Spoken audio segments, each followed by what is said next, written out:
예수님도 이제 고별 설교를 하신 다음에 기도를 하십니다. 이 기도는 대제사장적 기도라는 거예요. 제사장과 또 백성을 거룩하게 한 상태에서 백성을 대신해서 예수님이 하나님께 기도하는 것이기 때문에 또 대제사장적 기도라고 할 수가 있겠습니다. 그럼 두 번째는 여기서 예수님이 기도하신 여러 주제가 있는데 핵심은 제자들이 서로 하나 된 일치, 이걸 기도한다는 거예요.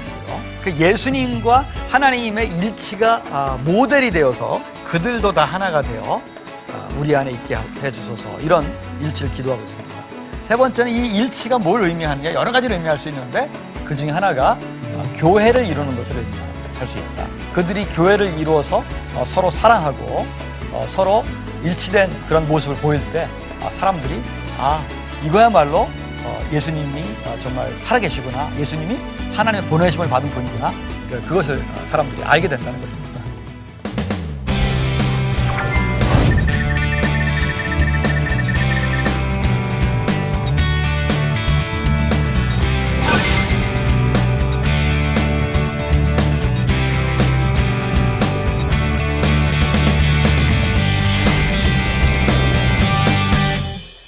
안녕하세요. 평택대학교의 김동수 교수입니다.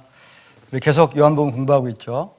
지난 시간에는 요한복음 17장을 통해서 예수님이 제자들의 일치를 위해서 기도한 것을 공부했습니다. 그 일치란 것은 관계적인 일치고 또 하나님 아버지와 예수 그리스도의 그 일치를 모델로 한 그런 일치고 또 그것이 교회를 통해서 실제로 보여지는 그런 일치라고 했습니다. 이제 예수님이 드디어 십자가에 달리시는 그 18장, 19장에 있는 그리스도의 순환 장면을 오늘 같이 공부해 보도록 그렇게 하겠습니다. 오늘 강의의 주안점을 한번 보면은요, 이 순환 사호에서 예수는 신적 메시아 혹은 왕적 메시아로 제시되어 있다고 하는 거고요. 그 다음에 이 순환의 코드는 영광이라고 하는 것이고, 그리고 예수님께서 메시아 왕으로 등극하시는데 그게 실제로 우리가 보여지는 것은 교회다. 그런 게 주안점입니다. 오늘 요한복음 18장, 19장에 있는 순환사화를 공부하는데 제가 영화 이야기를 한번 해보겠습니다. 여러분 옛날에 혹시 멜 깁슨의 The Passion of the Christ라는 그리스도의 순환이라는 영화 보신 적 있으십니까? 굉장히 많이 사람들이 봤어요. 교회에서 단체로 가서 영화관 가서 보기도 했는데 그 영화의 특징은 뭐냐면 예수님의 순환단은 그 하루를 그렇게 거의 다 영화로 기록한 겁니다. 그리고 매우 고증을 많이 해가지고 실제로 예수님의 고난당하는 장면의 실제성이 많이 부각돼 있어요. 복음서를 이렇게 보면은 단순하게 예수님이 그 고난당하는 게 그냥 고통을 당하는 것 그 이상입니다. 그래서 공관복음서에 보면은 예수님이 당하는 고통은 바로 구약성경 이사야서에 있는 고난당하는 종 메시아로서 당하는 거다. 그런 거를 그리고 있습니다. 근데 그 당시에는 메시아는 승리자 메시아이기 때문에 고난당한다는 생각을 못했어요. 죽는다는 생각을 당연히 못했죠. 그래서 예수님 이런 말씀을 하셨습니다. 인자가 많은 고난을 받고 장로들과 대제사장들과 서기관들에게 버림받아 죽임을 당하고, 이 말씀을 하니까 베드로가 뭐라고 말하냐면, 이 말씀을 하시니 베드로가 예수를 붙들고 항변하매, 여기 항변하다는 말은요, 그 다음에 예수님께서 베드로를 꾸짖었다는 말이 있는데 원래는 똑같은 단어입니다. 그러니까 그 베드로가 예수님을 꾸짖었다는 말이 조금 우리 한국의 문화에 맞지 않기 때문에 그거를 항변했다 이렇게 말했는데, 예수님이 하신 행동과 베드로가 한 행동이 똑같은 거예요. 메시아관을 가지고 큰 다툼이 있었던 거죠. 베드로는 전통적인 메시아관, 승리자 메시아관을 가지고 있었고요. 예수님은 고난당하는 종 메시아라는 것을 말씀을 하신 것입니다. 이렇게 마가복음에서 예수님의 고난은 그런 고난당하는 종으로서 다른 사람을 대신해서 당하는 그런 고난이었습니다. 그래서 고난이 굉장히 슬픔이고 또 고난이 어떻게 보면 수치입니다. 부활을 우리가 예비하기 위한, 영광을 예비하기 위한 어떻게 보면 수치로서의 예수님의 순환입니다. 근데 재밌는 것은 요한복음의 순환사화는 요거랑 조금 그 코드가 다르다는 거예요.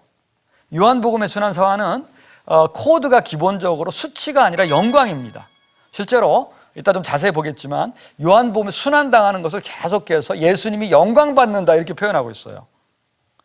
그 다음에는 요한복음에서의 예수님은 우리가 그동안에 쭉 공부했던 신적 메시아잖아요. 그래서 순환을 당한다기보다는 순환의 길을, 하나님이 예비하신 길을 수행해서 나간다는 그런 개념입니다. 남에게 무엇을 당하는 게 아니라 인류를 구속하시기 위해서, 구원하시기 위해서 하나님이 예비하신 순환의 길을 걸어간다는 그런 의미로 묘사하고 있습니다. 첫 번째, 예수님이 체포되는 장면을 보시면은요, 여기에도 이런 모든 모습이 나타나 있습니다. 예수님이 체포당하시기 전에 18장 4절에 보면 그 당할 일을 다 아시고, 이런 말이 나와요. 근데 더 좋은 번역은 당한다는 것은 수동적인데 닥칠 일을 다 아시고, 이겁니다. 닥칠 일을 다 아시고. 여러분, 어떤 밤에 도둑이나 강도가 온다는 것을 분명히 알고 당하면 당하는 것이 아니라 닥치는 일입니다. 예수님도 순환의 모든 것을 다 아시고 모든 걸 다 파악하고 계셨기 때문에 사실은 당한 게 아니라 그 일이 다가온 것입니다. 그리고 이제 그 사람들이 예수를 체포하러 왔죠. 그때 예수님이 이렇게 물어요. 너희가 누구를 찾느냐? 이것도 조금 그 일반 체포 장면하고는 다른 거예요. 일반 체포 장면은 체포하는 사람들이 위협을 해가지고 어떤 사람을 체포하는 것인데, 오히려 그 사람들은 누군지도 체포할 사람을 모르고 우왕좌왕할 때 예수님 누구를 찾느냐 이렇게 물어봐요. 그래서 예수를 찾는다고 하자 나다, 이런 말을 하십니다. 위험 있게.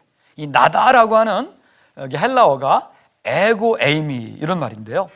구약 성경에서 하나님께서 스스로를 보여주실 때, 계시하실 때 뭐라고 말씀하시냐면은 옛날 번역으로 나는 스스로 있는 자다, 이렇게 말씀하세요. 그게 헬라 말로 하면 똑같은 것입니다. 헬라 말 번역을 하면 에고 에임입니다.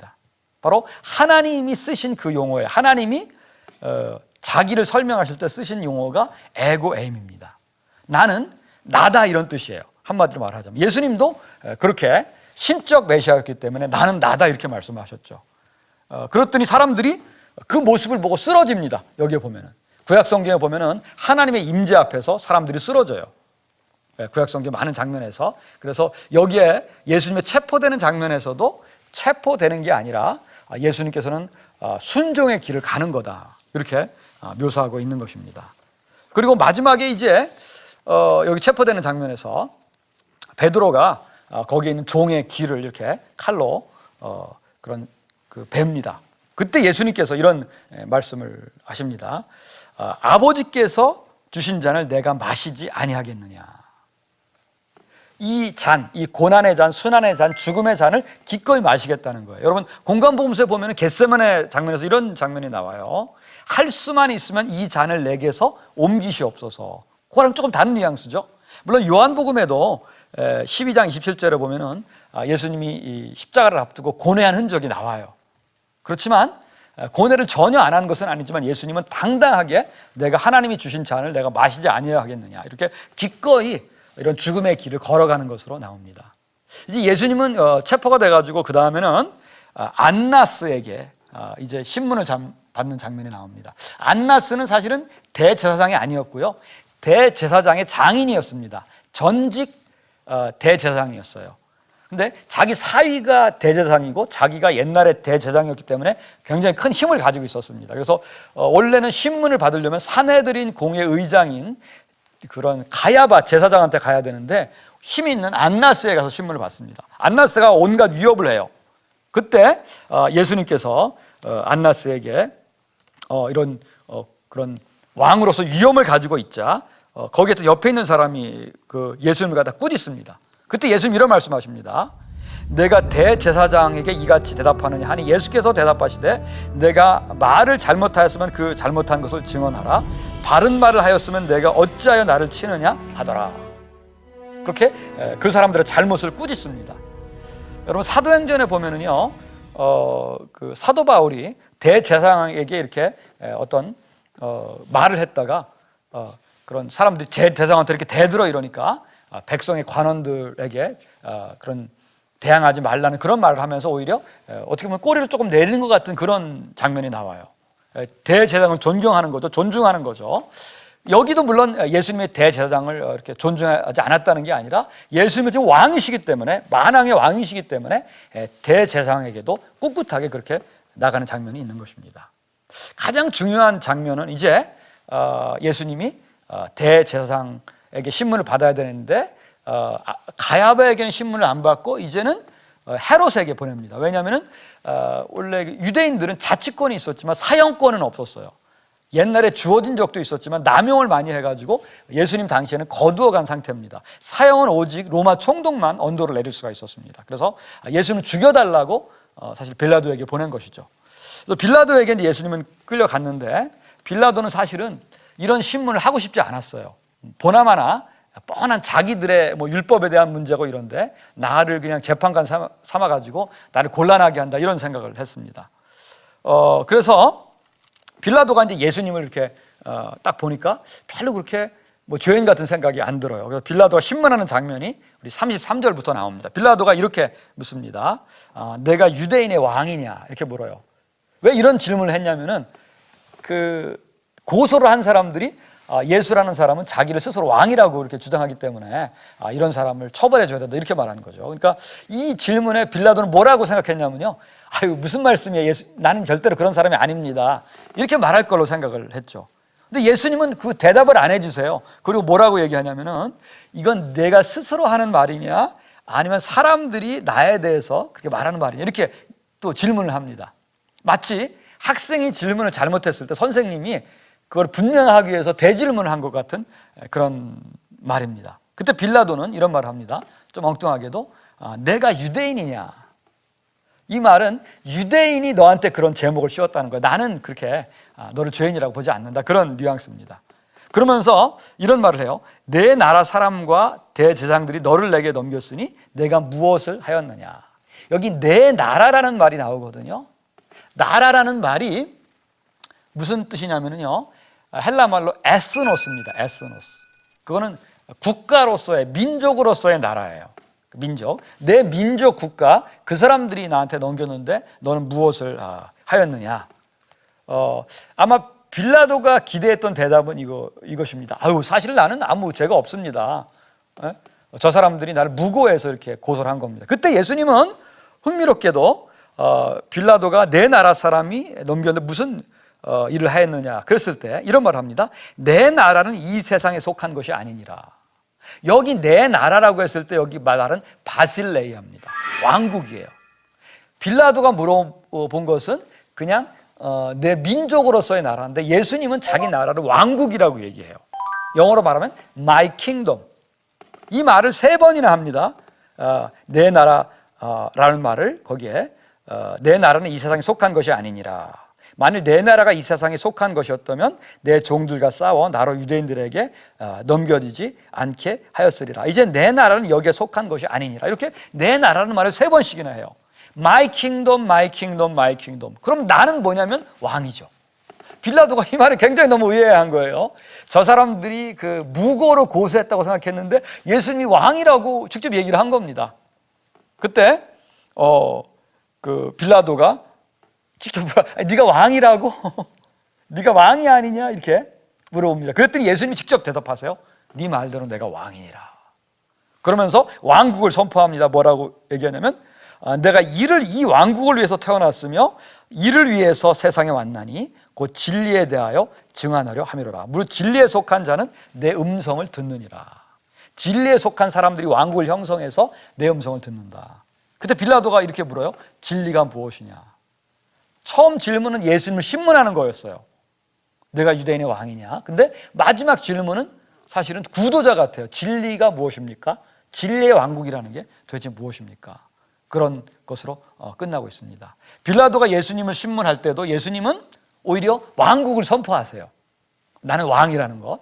그리고 진리 나라의 왕이고 그 왕국이 있다는 것을 얘기를 합니다.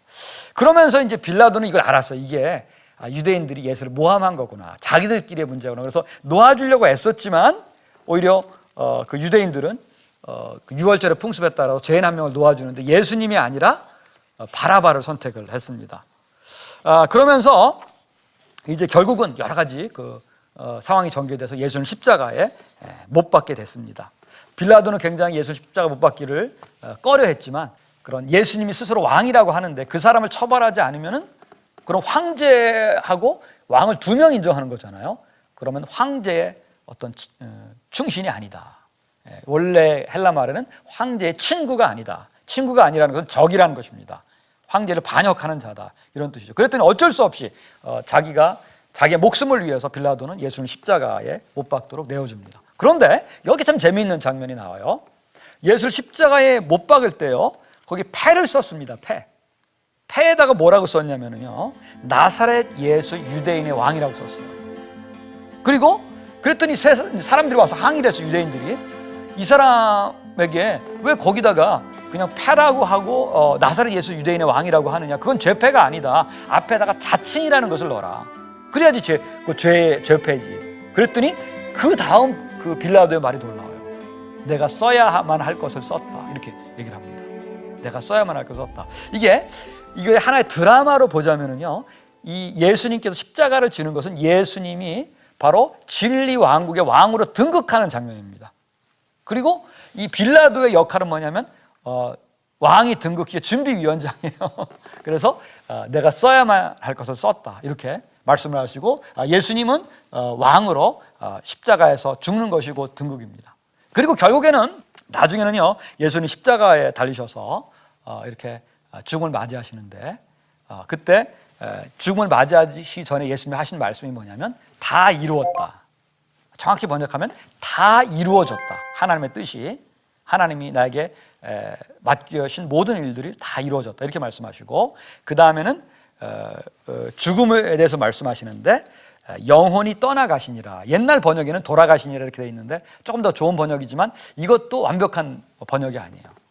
번역을 좀 더 좋게 하자면요, 이 죽음의 주어가 예수님입니다. 주어가 예수님이 수동태로 되어 있지 않고 죽음의 주어로 되어 있어요. 자기 영혼을 하나님께 맡기셨다, 이렇게 되어 있습니다. 곧 죽음도 예수님이 선택하신 거예요. 예수님은 요한복음에서 창조자이시고 신이시기 때문에 죽음 자체도 당한 게 아니라 하나님의 뜻에 따라서 하나님께 자기 영혼을 드리셨다, 맡기셨다. 그 문자적으로 번역하자면 그런 것입니다. 물론 그 뜻이 죽었다는 그런 뜻이긴 하지만, 죽었다는 것도 수동형으로 표현하지 않고 능동형으로 자신이 선택하셨다는 말로 그렇게 표현하십니다.